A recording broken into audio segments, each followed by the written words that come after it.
listening to the Novel Universe Podcast, a monthly YA Lit podcast hosted by Dawn Abram and Elise Martinez, YA librarians from the Chicagoland area. Each episode features reviews and rants on new and upcoming YA books. We're here to help you navigate your TBR pile. What's good, what's bad, and everything in between. I'm Dawn, the criticizer of books. And I'm Elise, the rejecter of romance. So turn up the volume, here we go.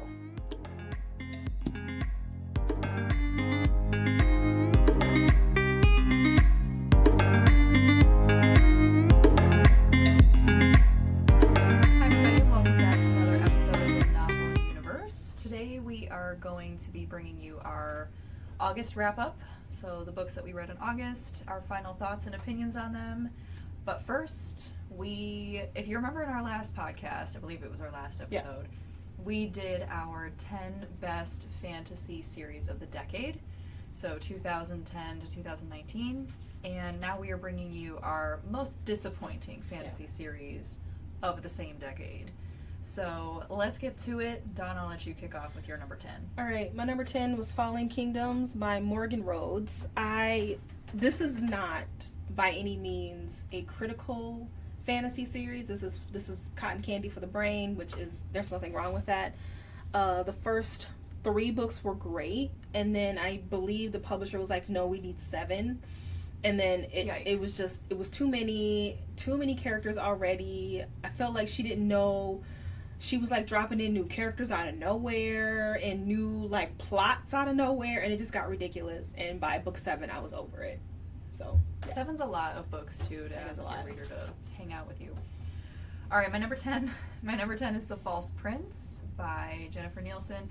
This is number 10 because it wasn't bad. Mm-hmm. In no way is this book bad. I struggled to find enough, quite frankly, because I read a lot of fantasy and I end up liking the majority of what I read. Wow, I guess I'll just say that because I don't read as much as you in terms of like YA, I guess. Anyway, I just wanted to put that preface out there. The False Prince is not bad. I just found it boring. Well, this is disappointing read. Exactly. So like we had high expectations, but I'd heard a lot about this book. When I read this, I was a new librarian, and you told me to read it, I think. Yeah, because I liked it a lot. Yeah, it's one of your favorite series. I think you included it. No, you didn't, because we haven't done our own list yet. Yeah. Anyway, sorry, diatribe.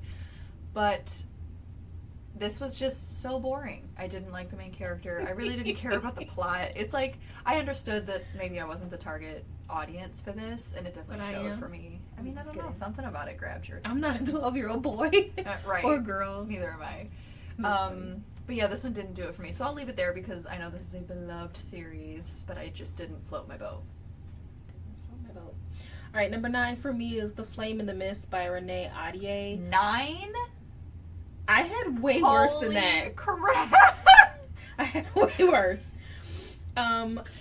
Yeah, my ranking system is jank because I didn't finish the series. So technically that probably should have been higher on the list. It probably should have been higher on the list.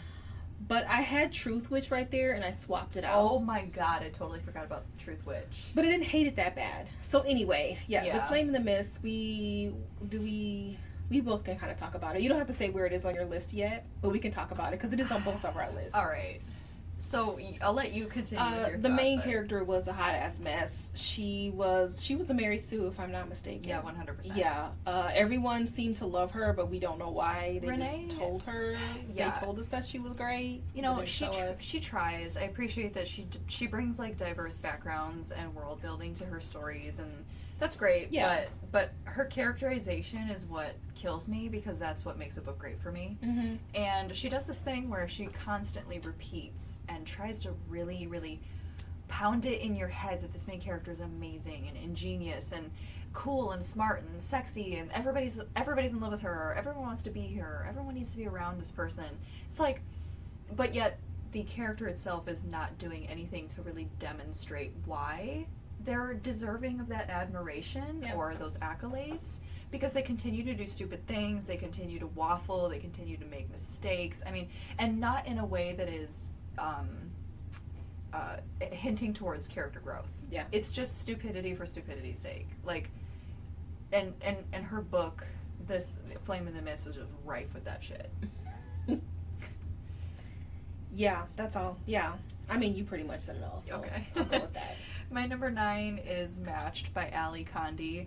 This is one of those series that I first read again when I was a new librarian, and I loved book 1, so for the record, I probably wouldn't if I read it now, but at the time I loved Matched. And so I was really excited to delve into books 2 and 3 because it was already published by the time I started reading it. You read books 2 and 3? I did. I finished the entire series. Wow, look at you go. Because 2 was decent, but the third one just like shat all over itself. Oh, okay. So that's why it's not as high on my list, because the first book was solid, but the characterization dropped off at the end, and it just got too cliched. So all right. My number 3. My number 8 is Winter Song by S.J. Jones. Was it on your list? it's on my list. Okay. It's a little higher up. I had huge expectations for this book. It originally was meant to be adult erotica, and it probably should have stayed that way, because trying to translate that into teen was just not sexy at all. The main character kept trying to like bang the austere guy. She kept calling him austere. Dude, if she said austere one more time in that book, I was gonna lose my fucking mind. And he would be like, no, I can't let you bang me. I don't know. It was just obnoxious, and there were characters in there that didn't need to be there, like the brother and the sister, and it was just not as good as I was expecting it to be. Okay, my number 8 is The Selection by what's it called? What's her name? Kira Cass. Kira Cass. I'm sorry, guys. That's higher on my list. What is this, number 7? This is number 8. 8. I'm still doing my 8. I gave this book a not as low rating because, again, books 1 and 2 were okay. Books 3 and 4 were the definition of shit. So, it was like half and half for me. Book 2, I could see it like really going somewhere promising, and then she just didn't really carry through with that storyline, which was really disappointing. So, by the time the third book came out, I was ready for that book. We were so excited when that got dropped at our library. This is why it's so high. Yeah. It's higher on the list than yours. Yeah. Because of the anticipation. I guess I forgot about the anticipation. You don't understand. I know. I don't even think you worked here. I did. When you here? No. Were you here when me and Sarah drove to meet Kara Cass and Sarah came in a fucking ball gown? I started working at the tail end of that because she showed me the pictures. Yeah. When I first started. Yeah. Yeah, the obsession was real. Yeah. My coworker not only did she wear a ball gown, there was a contest a couple months prior. If you could make a library or a bookish dress, you entered a contest. Sarah and I worked for 2 days on a dress made of paper and magazines, and and that's why it's so high on my list. I really, really liked it. I mean, it was fluff. Yeah. And I was good with that. But it was and then good she fluff. was trying to go somewhere in book 2, and then she just dropped off, and it was just such a huge disappointment. Mm-hmm. So, that's why it's way higher on my list than 8. Yeah, there was books that pissed me off more on my list. When I take the time to meet the author and drive to meet them, then I end up hating everything. Then it's higher on my list. That's a problem. Number 7 was The Red Queen, and I don't remember who this is by. What's her name? Victoria Aveyard. Victoria Aveyard. This came out when the hype was, with all the dystopian hype. Mm-hmm. It had huge plot holes for me. The whole thing was having silver blood was supposed to be great, and if you had red blood, you were awful. And they thought she was a silver blood, and I'm like, why don't they just prick her hand and see that she doesn't have that was a huge plot hole, and I couldn't get over it. And the characters were not special, and the main character was not special, and everybody was freaking loving it, and I was just like, I don't get it. And covers are great, but covers are great. I started that book and didn't finish it, so it's not on my list, but I still don't understand why this book is so hypey. I don't know. People have major wood and for it's her. Still being published. She is still publishing from that series. And going to conferences and doing book talks. And it's what? This is almost 4 years old at this point. Write something new. Yeah, I don't. That one didn't land with me. All right, my number 7 is Of Metal and Wishes by Sarah Fine. This book pissed me off because it was supposed to be a reimagining of The Phantom of the Opera, which is one of my favorite stories, and it just wasn't that. It was a lot of traipsing through underground hallways. I just remember a lot of underground hallwayness and creepy, like, tapping noises and, like, communicating through pipes. It's like, ugh. It was just bullshit. What'd you say? It's more than what I remember. I didn't read Phantom of the Opera, so I couldn't, like, make those connections like you did. But I didn't like the book either. No, but it wasn't great. Yeah. That's all I'll say about it. Number 6 was The Young Elites by Marie Lu. I like the Legend series. And the first book, I was, like, mediocre for me. The second book was great. So I was, like, really excited for the third book because she ended it, like, we have a anti-hero. What is she going to do with this? This is great. And then the ending, I was like, seriously, this is what I, like, waited for. I was not happy about it. It was one of those where I was a huge fan of Marie Lu. I have gotten my book signed by her a couple times. I have seen her at conferences, and I feel like I've wasted my time. And then Warcross was a letdown. Like, I give authors 2 chances, and if I don't like your book after 2 chances, then it's it for me. And I am giving Marie Lu a 3rd chance because she's going back to the Legend series and coming out with a 4th book. And if I don't like that book, then I'm gonna have to wipe my hands with Marie Lu. I can't. Wipe your hands of them? Wipe your hands. I'm gonna wipe my hands with Marie Lu. I think that's the show title. That's hilarious. Okay. That's a good one. Show title. All right. My number 6 is the book 1 is called Burning Sky, but the series is called The Elemental Trilogy by Sherry Thomas. This is not a very popular series, hence your face. I really struggled. What? You read it. Yeah, you read it. What's it called? It's called Burning Sky. I didn't read that. Yeah, you did, because you're the one who told me to read it, and I read it. No, you didn't tell me to read it. My bad. I read it after I saw you read it and rate it low. I don't think I know you know a person named Sherry Thomas. Because you commented on my review and I told you it was shitty. Oh, wow. I could not tell you what this book was about, and that was the problem. Well, now I gotta look this up. I liked where it was going. I remember being very interested in, like, the magic system. This book had a lot in it. It was extremely dense. So for that reason, I might appreciate it now if I were to go back and reread it, because she tried to stuff a lot in. But apparently Sherry Thomas, this was her first YA fantasy series. She used to write a lot of adult historical fiction, so that really showed in the book. It was dense. Her world building was, right on point. She had a lot of background. She had a lot of history about her characters and her world. But the plot was a little clusterfuckery. It was all over the place. I finished the book. I was like, I literally do not know what I read. It was a jumble of words that didn't make sense. However, there's a lot of books I've read since then that were kind of like that. Like All the Crooked Saints was really hard to get through. You really have to think about what you're reading. I kind of want to give this one another try, but that would be, like, way down the road. So that's my number 6. My review for that was got to page 252 and gave up. Yeah. I don't remember this book at all. Wow. It was an odd one. Yeah, it was. Okay. Number 5, I have Gentleman's Guide to Vice and Virtue. I don't know if this is fantasy, but I'm gonna say it is. Everyone loves this book. We should say, did not. That main character, I understand he's not supposed to be the most likable, and he wasn't. I guess he was supposed to be cheeky, but I didn't find him cheeky. I just found him awful. His sister, which the second book is about, she doesn't have a new voice. I've heard this girl's voice a million times. The love interest was like, I feel like she made his love interest black just so they could make a couple of race jokes. Like, I didn't understand. It just wasn't a good book for me. It was just long. I forgot about that one. I didn't include that one because that's not fantasy. It is my phone. It is for me. It's not. Oh my god. It's not fantasy? She be trying to do her own thing. Oh, we had like 5 there conversations. No fantasy? I feel like it was zero fantasy. That's a historical fiction. Gentleman's Guide to Vice and Virtue? Sorry. It felt like fantasy because it was ridiculous, man.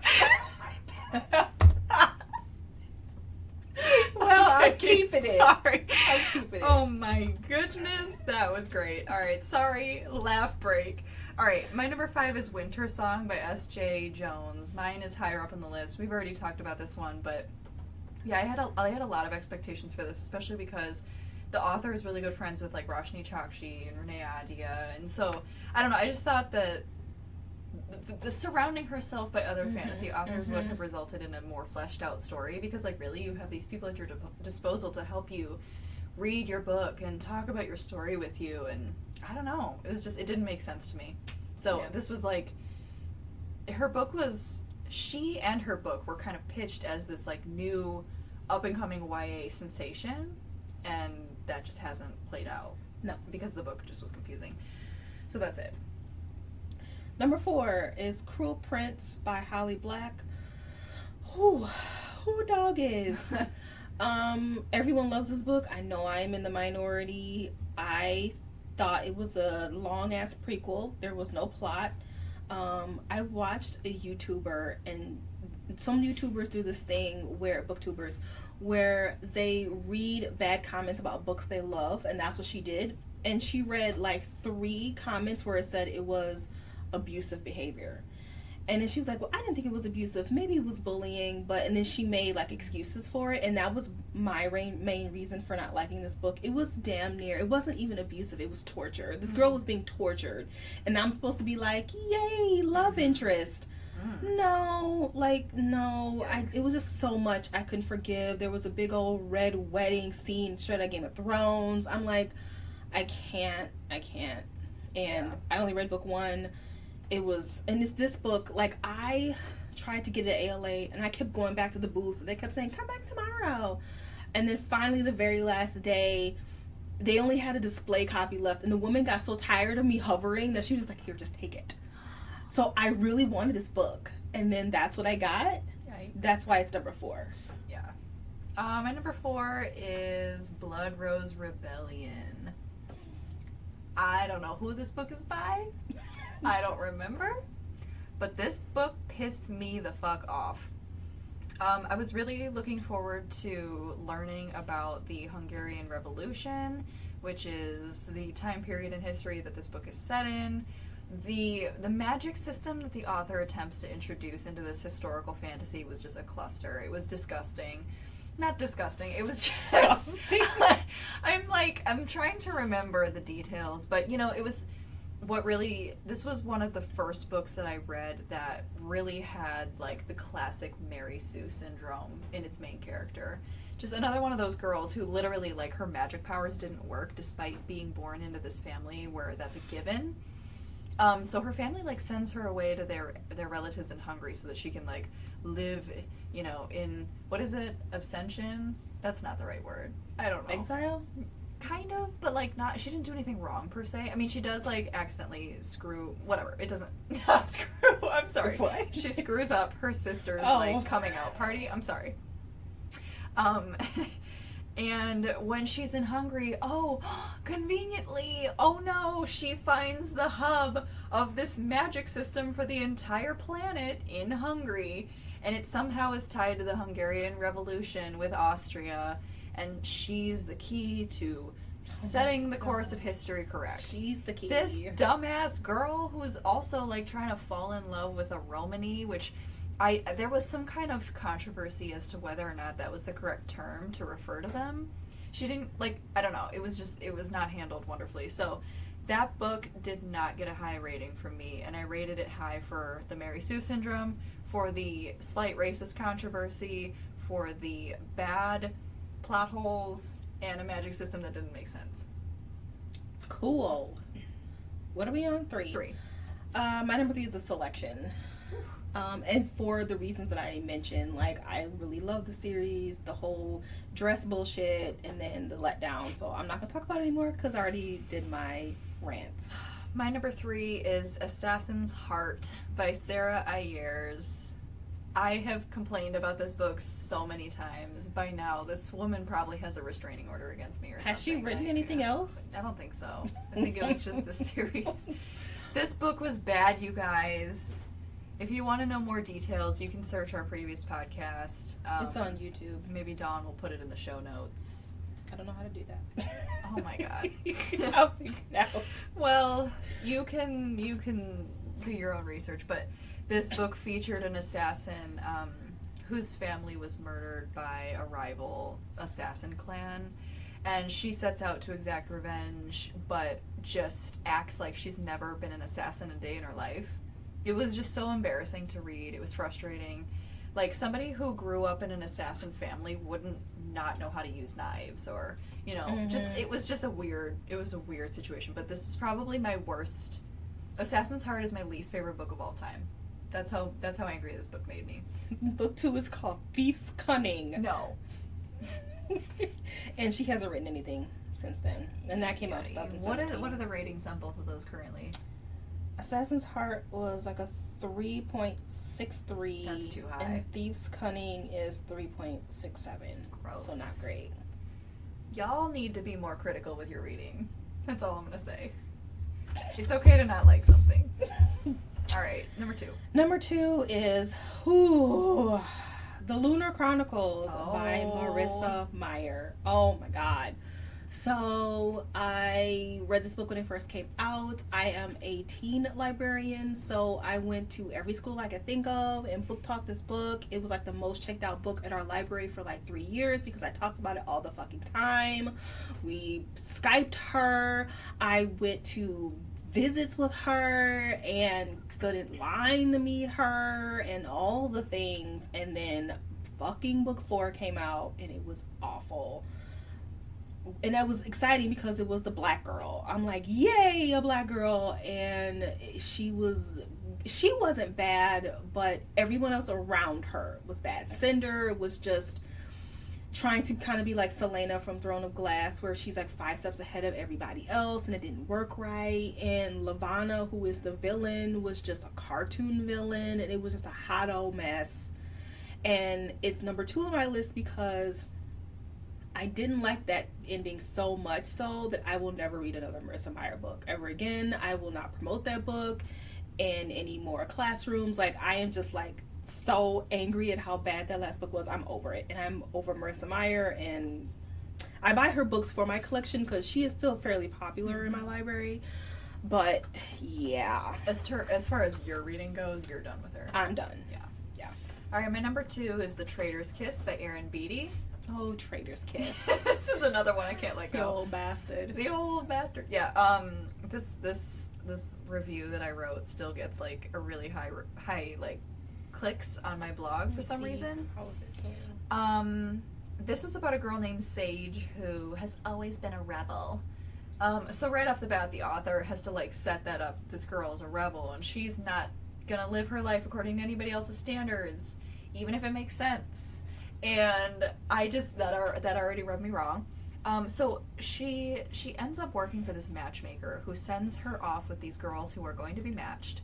And Sage is supposed to be kind of the link between this like military escort and the girls.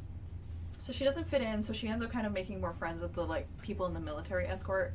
Shocker, she starts to develop feelings for one of the what's his name? His name is Ash Carter, and he's one of the people in this procession. But like the book really goes nowhere. She's supposed to be this like mastermind of like, she sees people's personalities and she's going to use it to her advantage, and she's going to not use it to her advantage but like help the like political conflict that's happening in this book. And she really doesn't. There's like she wins the war, remember? Oh yeah. I wish you could have seen Elise's face when she did that. Okay. Come on. Again, this is my biggest pet peeve in books. Like, when you set one character up against an entire country / world to fix the problem on their own, that never happens. Mm-hmm. If it did, Obama would have achieved world peace. And I can't. No. Like, I can't with that. So anyway, she ends up falling in love with this guy, and the book just like tanks after that situation. But Mary Sue, you know, when there's a Mary Sue situation, I'm out. And this book had the biggest Mary Sue of like the history of YA novels. The 3rd book was just published last month. You're kidding me. July 2019, and it has high ratings. Like, people freaking love this book. The covers are great, but that's about it. So what is the rating on that last book? 4.22. Jesus Christ. All right, number 1. Number 1, I don't know if we have the same book. Furyborn? No, that's not even on my list. Oh. No, number 1 is... Furyborn. Shocking. Furyborn by Claire Legrand. I fucking loved book 1. Book 1 is Furyborn. What's book 2 called? I've already forgotten. Kingsbane. Book 1 was like the number 3 book of the year for me last year. I told every damn body to read it, and they did, and most people really liked it.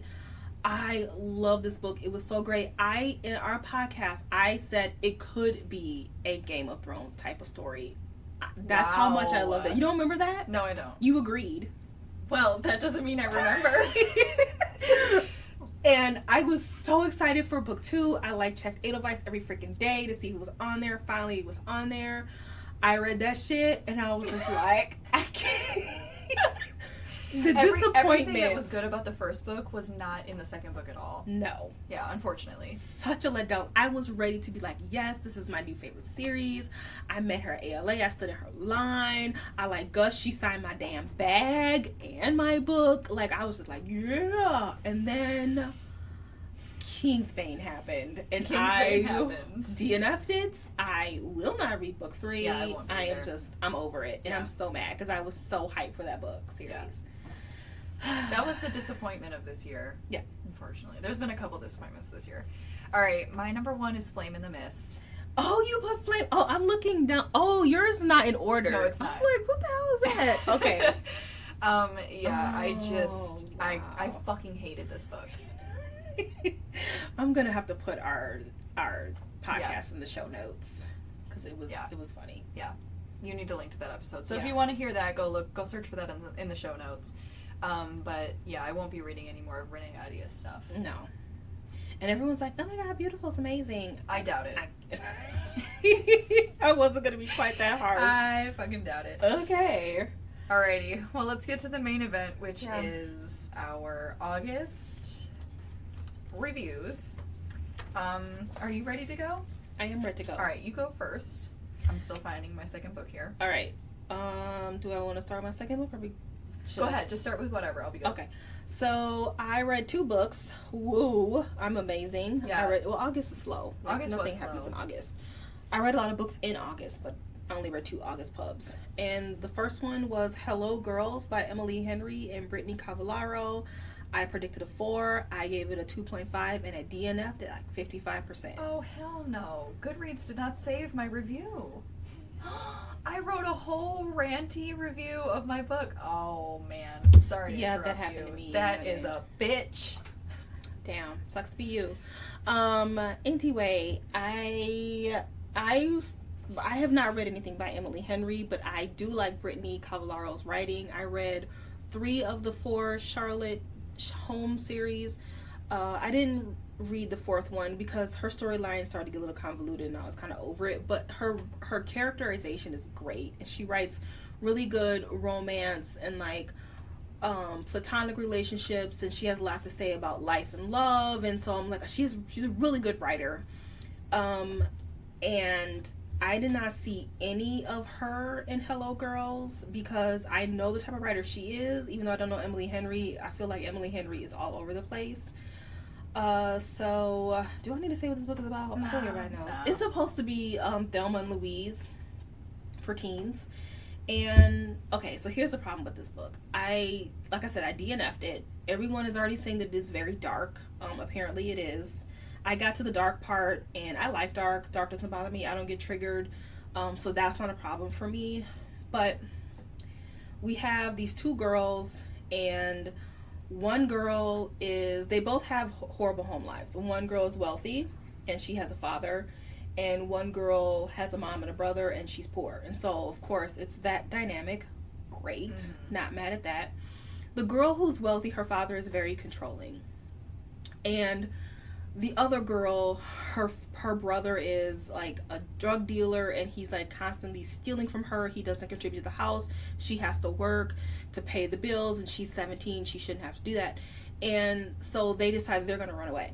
Okay. So let me tell you how dumb these broads are. the main character, Winona, she's the one with the controlling father. If your father was controlling, don't you think he would have a tab on your phone to know where the hell you are? 100%.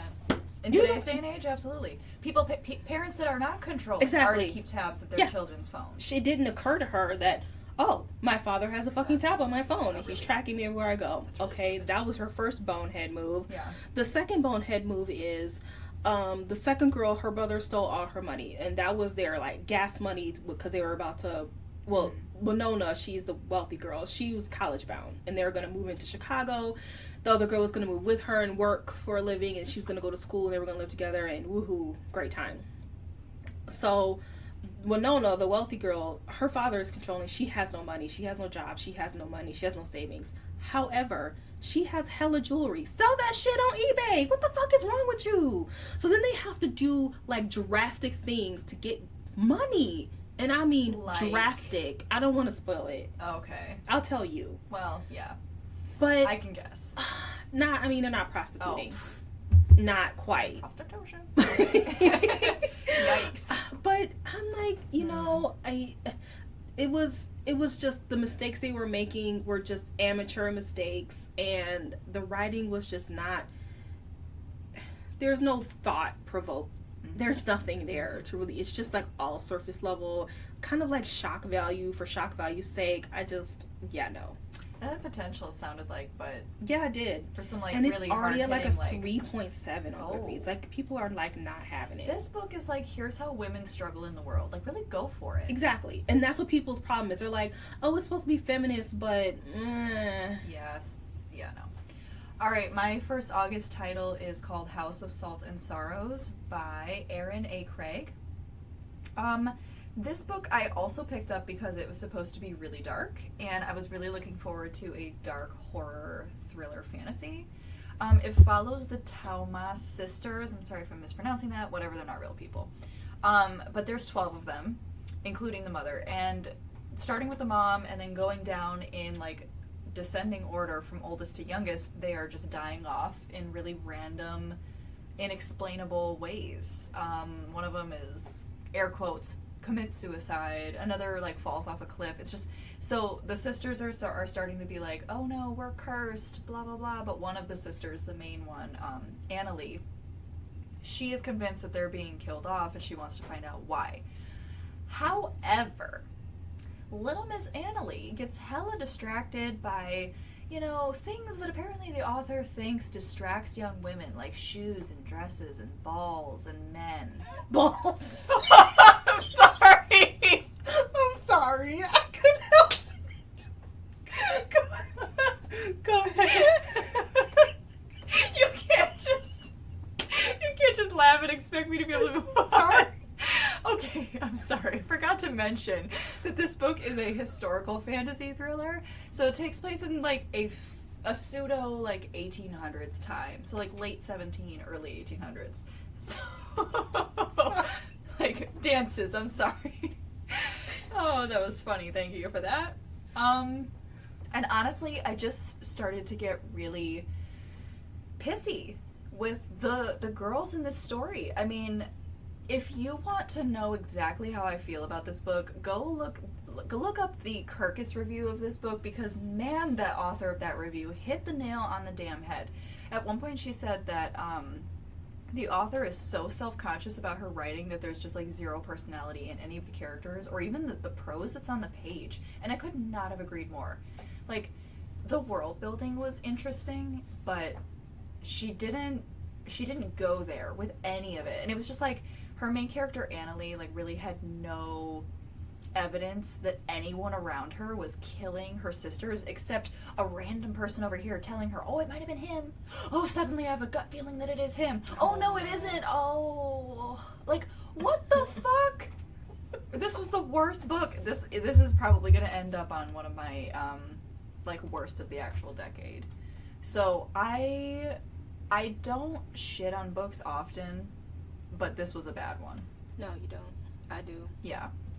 I try to find something good, and like the only good thing about this book was that the religion that she builds into the story. Although again, it's barely in the book, but when it is interesting. It's unique. Like that's where the substance of the story could have really been expanded upon, and it just didn't. So she is a debut. Is she? I believe so. I feel like I've heard that name before. I mean, Erin and Craig are common names, Oh, but no, okay. this is her first book. All right. I really wanted to like this one, and I just didn't. So I want to say it's like #1 and the most anticipated of August. this book was hyped, and it's got a decent rating thus far on Goodreads. 2,000 ratings. It's at a 4.05. Yeah, that's high. But it's only been out for a couple weeks, so we'll see what happens. But All right. there was not much here for me. All right. So yeah, it's like the top one on Goodreads. All right. So we both read Vow of Thieves by Marie. That's not her name. Mary E. Pearson. Okay. It is book 2 in the Dance of Thieves duology. I didn't know it was only 2 books, but I'm glad it is because I'm ready for her to write a new world. I'm done. Yeah. I predicted a. Did you say what you predicted? Oh my gosh, King we or- both neglected to do that. I didn't. Did you? Oh, You did. my bad. Keep going. Okay. I predicted a 4.25 for Vow of Thieves. I gave it a 4. While Elise is looking up her prediction, I will talk really slowly. Just go. Okay, she's got to go find it on her computer. All right, so Vow of Thieves is book 2. I thought Dance of Thieves was good. I didn't like it as much as Kiss of Deception, but it was, it's a solid Mary E. Pearson book. She's a very good writer. She writes characters well. She writes romance well, which is what this is. My issue with this book is I did not remember anything that happened in Dance of Thieves, and so when book 2 came out, I did not know who any of the characters were. I don't remember them in book 1. I don't remember the politics in book 1. I don't remember what happened in book 1. I don't remember how it ended. I don't remember how it began. I remember nothing. I don't know what the hell my problem was at the time that I read this book. I didn't take any notes, and you kind of have to with her books because they're really like dense. So as I'm reading the book, I'm like waiting for Mary to kind of like catch you up, because some authors will do that.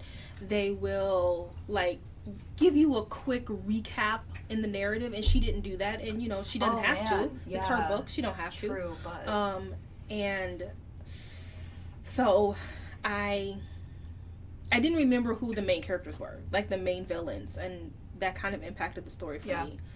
My only other issue was Mary has a tendency to make her books like 75 pages too long. And she did that where something happens with Kazi again after the thing had already happened. And I'm like, not gonna go to okay, spoilers. no, that's all right, not fair. that's fine. And it was good the way it was written. It was like exciting, intense, and all the things, but did it need to be in there? No, it was just prolonging the inevitable. And I'm like, inevitable. I'm like, yeah, it could have been a lot shorter. It was almost 500 pages, and yeah. I like her attention to detail, and that's what keeps me reading her books, because it's a unique attention to detail. It's not just like there's a log, let's talk about it for 3 pages. It's like she goes somewhere with it. But a lot of the things you brought up this was my other August book, were issues that I had with it, and it's just that the amount of time that it took me to try to reorient myself in this world, in this story, was just far too long. There was no... She didn't... So, like, Sarah J. Maas and Leigh Bardugo do a decent job of really cluing you into here's what you need to know, blah, blah, blah, and she did not do that at all. No, she didn't. So this series, frankly, should be read one after another. So if you haven't read Dance of Thieves or Vow of Thieves yet, maybe now is a good time to do so. I wish I kind of would have... I mean, I don't know. I was able to jump into her other books, although I didn't finish the last series, possibly because of the same reason. There's just a lot there. Not her fault. I'm not saying that's bad writing. It's just, it was a distraction for me. She does address the major thing that I wanted her to address in this book, which was Kazi's past / her mom, Won't say what that is because we're not doing spoilers today, and that's fine. But after that, that was really the only thing that was anchoring this book for me. You know, the plot synopsis is like, oh, they're going to get separated and then they have to find their way back to each other. Well, obviously they're going to, and they're going to end up together, and there just wasn't much here. Yeah. Whereas, as you brought up when we were talking about this off the air, I guess, that's Yeah. what that's called. You know, with her first series, once she got to Venda, there was still a lot anchoring the plot. There was still a lot you wanted to find out, both about her, about the world, and finally, like, who's the dragon? You know, and I didn't really feel like there was that kind of same centering and anchoring in this story. So for me, it just felt less than in terms of her other books. I said that I was going to give this a 4.5. I did not give it that. So it's like, now that you mention that, it's like, I like rom-coms, even though you know going in that they're going to get together in the end. Of course, they're fighting in the beginning. They're going to get together in the end, but you watch it to see their journey, and you hope that their journey to find each other in the end is different from the other rom-coms. Mm-hmm. So if you are a fan of romance, this is a great book for you because it's about their journey to get together. Yes, you know they're going to get together in the end, and like you said, there is no huge moment that's going to happen that needs to be resolved in this book. It's about their journey to find each other. Mm-hmm. So if you like that sort of thing, then you're going to love this book. I'm ambivalent with romance. I mean, I like the way she writes romance. That was the problem. Yeah. But her journey was a little too long. Mm-hmm. And maybe if I could have remembered what happened in book 1, I would have enjoyed it a lot more. Mm-hmm. I mean, I gave it a 4.25. It's not like I hated it or anything. This is one of the higher rating books I've given this year. Yeah. But I definitely recommend it. If you like fantasy, like, go for it. Read everything she's ever written, by all means. But yeah. All right. So our next podcast will probably be the September Read Along with the Universe. Yes. Which is going to be posted on the first Sunday in September. And we will be reading chapters 1 through 7 of There Will Come a Darkness by Katie Rose Poole. We hope to see you there. Is there anything else you want to say about that? No, just hope you read along with us. Watch our Instagram for further information / like more dates as we continue to read that book. So we will see you in the next podcast.